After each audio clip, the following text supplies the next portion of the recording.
Ms. Simon, I want to thank you so much for your participation here. Thank you. And I have just a couple things that I want to ask you about. You know, we have 25, what is this, 25% decrease from Canada in the amount that is paid now to the United States of America, and some other places not doing so well either. And I wanted to ask you, what are the things that are standing in the way of increasing the work that other countries are doing with the United States of America? So if you could talk about what kind of improvements that we could make.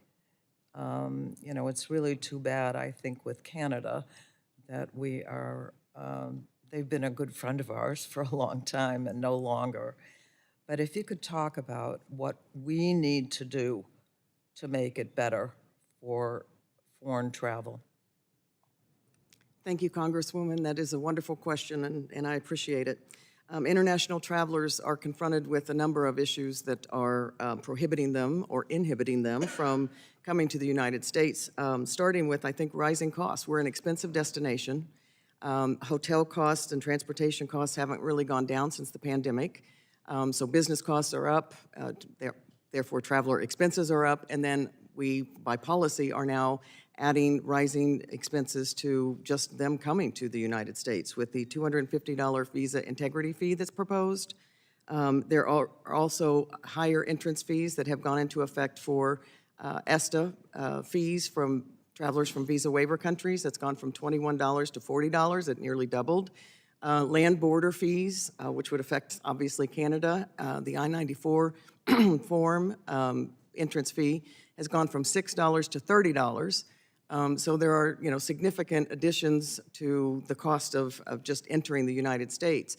And now there's a proposal from an executive order, actually, to introduce international fees that are higher than U.S. fees, residence fees, for entry to national parks. We believe just the target of these fees on international visitors sends an unwelcoming message. And you couple that with the global media attention, basically, that there has been on tariffs and the, border detainments, hardening of immigration and ICE raids, I think, as you mentioned earlier.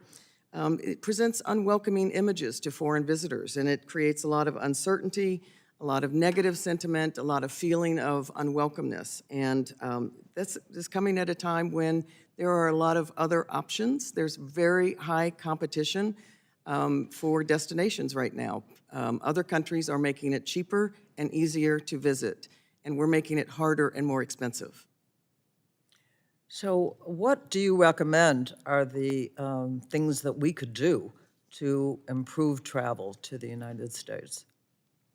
I would eliminate those fees. Do not move forward with the $250 visa integrity fee. Do not implement a higher fee for international visitors to national parks. I would reauthorize in 2027, but for now, fund through the new Visit USA Act, Brand USA, because they really do drive travelers and demand to the United States. They also are challenged with making sure that they address policies and procedures and that international visitors are well informed. And as my colleague said, they coordinate destination marketing across the country and helps our destinations and cities across the country welcome and let international visitors know they are welcome to the United States to visit. So are you working to help prevent the things that are keeping them away?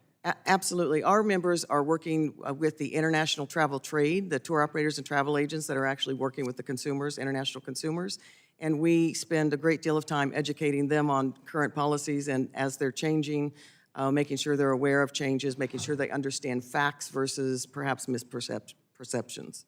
Thank you so much. Appreciate it. Thank you. Gentle lady yields back. Now I'll recognize the chairman of the full committee, Mr. Guthrie, for his 5 minutes of questioning. Thanks, Dr. Clark.